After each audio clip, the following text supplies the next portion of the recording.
Hello everyone, welcome back to JK Dentis. Today I am going to explain you about anatomical landmarks of mandibular cast. We are going to see limiting areas, supporting areas as well as the relief areas. I have already explained you about what are limiting areas, relief areas in my previous video of maxillary cast. Now we will see the different landmarks. First is the limiting structure.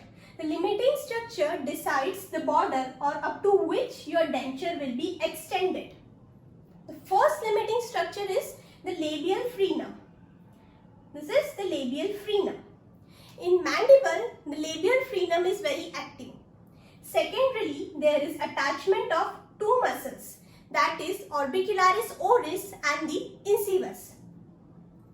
When the patient is asked to open wide like this, the anterior part of the sulcus becomes narrow. That's why in your denture, this anterior part is thin. The border is thin of your denture in the anterior part. Secondarily, because of the attachment of orbicularis oris, this frenum is active as well as sensitive. You need to relieve this frenum for the proper placement of the denture and for maintaining the denture stability.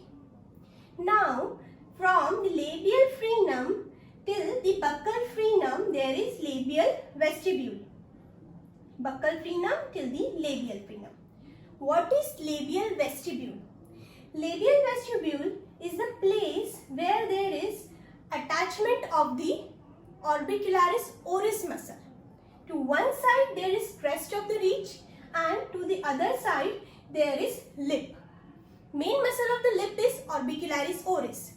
So when the denture flange lies in this area, it will help to support the lip. That is the clinical significance of the flange area, or you can say the labial flange in the labial vestibule. Now the third is the buccal frenum. The buccal frenum has buccinator and depressor anguli oris muscle. The buccinator is attached to the frenum while the depressor anguli oris overlies the muscle. We need to relieve this area properly in your denture. If you will not relieve this area, the denture will get dislodged during movements. This is the importance of the buccal frenum. Now I will correlate these frenums with the maxillary one I have explained earlier. In the maxilla, the labial frenum was not having any muscles, and in mandible there are two muscles. Secondarily, in the maxilla there were three muscles, and in the mandible the buccal frenum is acted by two muscles. Now the next structure is the buccal vestibule. It runs from the buccal frenum till the retromolar pad area. I will cover about the buccal frenum after some time. First I will tell you about the lingual frenum. Here in the lingual area, that means the place where there is tongue, that is lingual frenum. In the lingual frenum, the anterior area of the lingual flange area is called as the subcrescent area. Secondarily, if this frenum is attached to the tongue very closely, then there is the condition called as tongue tie. The tongue tie can interfere with the placement of your denture, and because of that your denture can lose its stability. So you need to reset that frenum for the proper placement of your denture. Now I will tell you about the different muscles. As I have told you, there is orbicularis oris. You can appreciate it. It is the main muscle of the lip. And you can see the buccinator is lying laterally. So it is to the lateral part of our facial area. Now we will see about the buccal vestibule. First, the buccal vestibule lies from the buccal frenum till the retromolar pad area. This is the clinical image. Now I will explain you on the cast. So here there are mainly at medial end there is crest of the ridge to the buccal vestibule, and laterally there is presence of the buccinator. You can see in this diagram, in the lateral portion of the buccal vestibule there is buccinator. Here there will be the crest of the ridge, and here there is one more muscle, that is the masseter. The buccal vestibule is mainly influenced by two main muscles, that is buccinator and the masseter. So here, when you ask the patient, please move to the previous slide. Here, when you ask the patient to close against resistance, what do you mean by closing against resistance? That is, we apply the two fingers on the mandibular impression and ask the patient to close against the force of these two fingers. That means closing against resistance. So by that, these masseteric fibers contract in inward direction against buccinator. So this is buccinator, and these fibers are contracting inward against the buccinator, which results in a bulge in our mouth. That bulge is recorded as a masseteric notch. Okay, this is the portion on the cast. You can see the masseteric notch. In this way, the masseteric notch is recorded. The masseteric notch is concave as well as convex. Depending on its shape, its presence affect the denture. Now, I will tell you about the alveolingual sulcus.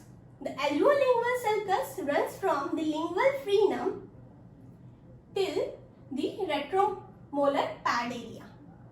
Here there is mylohyoid muscle. So I have shown here the attachment of the mylohyoid muscle. You can see that the horizontal fibers running, that is the mylohyoid muscle. Now we will see about alveolingual sulcus. From the labial frenum till the pre-mylohyoid area is the anterior area of the alveolingual sulcus. It is further divided into middle and posterior. We will see one by one each area. From the labial frenum till the pre-mylohyoid, the anterior area, there is action of the mylohyoid muscle. The mylohyoid muscles runs below.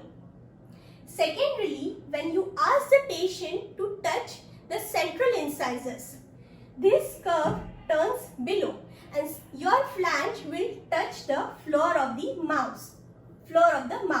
That will help you to record this anterior part of the flange, and the anterior flange will be shorter. Now, from the pre-mylohyoid region till the mylohyoid, there is the middle portion. It is mainly acted by the mylohyoid muscle. Secondarily, this part is shallow. It is shallow because of the prominency of the mylohyoid ridge. This part of the denture flange should have a slope. The slope is because the slope will help for resting of the tongue over that area. Secondarily, that slope will help to maintain the denture seal. And the third, it will help for raising the floor of mouth without dislodgement or displacement of your denture. That's why you should always remember your flange in the middle area should be bit slopey. Now, the posterior area runs from the mylohyoid till the retromylohyoid area. Remember, it is retromylohyoid. Many students say it as postmylohyoid. Don't do the mistake. So, in the posterior region, there are acting of two different muscles. As there is medially tongue, though posteromedially there is action of palatoglossus, and from posterolaterally there is presence of superior constrictor muscle. That's why there is superior constrictor action. So the posterior area is called as the retromylohyoid curtain, in which both these muscles act. And this posterior area, it is transferred, or you can say sloping towards retromylohyoid fossa area. That's why it is S-shaped. Secondarily, it is also acted upon by the stronger intrinsic and extrinsic muscles of the tongue, which helps it to give a so-called S shape. Now, I will tell you what is the retromylohyoid fossa. The retromylohyoid fossa is posterior to the alveolingual sulcus. This retromylohyoid fossa is bounded by different muscles. That is, it is bounded by the mylohyoid muscle and the palatoglossus, that is the muscle of the tongue, as well as inferiorly it has submandibular gland. So these are the muscles acting on the retromylohyoid fossa. So in short, I have explained you about alveolingual sulcus and its importance. Now I will tell you about retromolar pad area. Retromolar pad area is the extension of a pear-shaped pad. The pear-shaped pad is present posterior to the ridge region, and retromolar pad area is connecting that pear-shaped area. You should always remember, retromolar pad is not pear-shaped, but it is a connection to the pear-shaped pad area. Okay. Secondarily, the muscle attachments, or you can say content of the retromolar pad area. So I have shown in this region there is retromolar pad area. Okay, this is the pear-shaped pad. There is attachment of the masseter muscle to one side, palatoglossus and pterygomandibular raphe. So main content of the retromolar pad area is loose connective tissue, tendon of temporalis, posteromedially there is palatoglossus and the muscles like buccinator and pterygomandibular raphe. All of these muscles are to be said as the content of retromolar pad area. This area will decide the extent of your denture. That means till what boundary your denture should be extended. This will be the distal extension of your denture. Now we will see the last limiting area, that is the pterygomandibular raphe. The pterygomandibular raphe is a raphe which runs from the hamular process of the medial pterygoid plate to the mylohyoid ridge region. If this raphe is very prominent, we need to relieve the area in our denture, and sometimes wide opening can also help in relieving the prominency of that raphe. So you should always remember to ask the patient to open wide, because if this papilla is prominent, if this raphe is prominent, it can be recorded well. Now I'll again go back to my previous slide. So I have told you about the retromolar pad area. Posterior to that there is retromolar papilla. Retromolar papilla is a scar after extraction of third molar. So you should always remember there is pear-shaped pad, retromolar pad and the retromolar papilla. Okay, don't get confused between these three terms. Now I will tell you about the supporting structures. This was all about the limiting areas. Now we will move to supporting structure. The supporting structure is the buccal shelf area and the residual alveolar ridge. Generally, the sloping area of the residual alveolar ridge is considered as a stress bearing area. Okay, now we will see the buccal shelf area. The buccal shelf area is bordered to one side by the crest of the ridge. To the lateral side, there is external oblique ridge, and posteriorly there is retromolar pad area. Why the buccal shelf area is considered as a stress bearing area? First thing, the forces here are directed in a perpendicular direction. Secondarily, as the ridge gets resolved, we require a supporting stable area for the support of our denture to maintain the stability. So this area also gets widened. The bony structure have compact bone inside the buccal shelf area, which helps for resting of our denture. And this area has thick submucosa. So that's why buccal shelf area is considered as a stress bearing area. Now the slope of the residual alveolar ridge. The residual alveolar ridge in mandible becomes wider as the resorption increases. So widening helps to increase the support. That's why it is considered as a supporting area. Now I will move to the relief areas. I have already told you the relief areas are the one on which we don't have to apply pressure. So the relief area is here mental foramen, genial tubercle and mylohyoid ridge.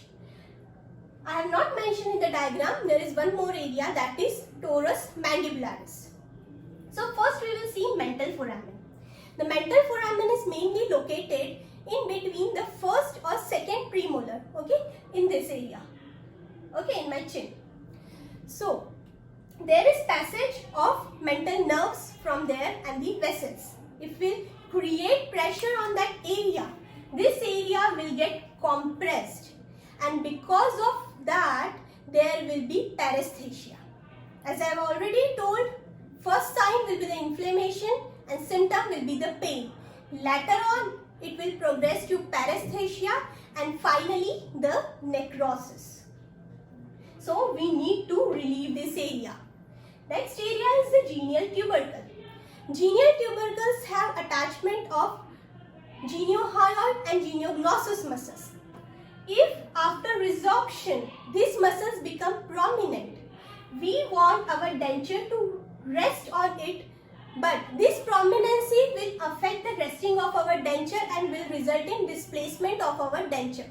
That's why we need to relieve the, or you can say provide relief in the area of genial tubercles. Now the third area is the mylohyoid ridge. So the mylohyoid ridge, if it is prominent, we need to relieve that area because, or can say provide relief because the submucosa over that area is very thin, and if you will try to place denture, it will injure that area. So that area need to be relieved. Last area is the torus mandibularis. Torus mandibularis is present in the lingual portion. It is generally a bony bulbous area. So when you try to take any impression or place your denture, it is very difficult if there is any torus. So you need to resect that area before proceeding any impression procedure. That area is to be resected. Relieving that area is not easy. That's why surgical removal is the main decided treatment of that area. So in this I have covered about the limiting areas, the supporting areas as well as the relief areas. This topic is very important for point of view of clinics as well as for the students who are undergoing examination or for the viva purpose. I hope you understood this topic very well. If you have any doubts, you can mail me on jkdentist@gmail.com. If you like my video, please subscribe to my channel JK Dentis. Thank you so much.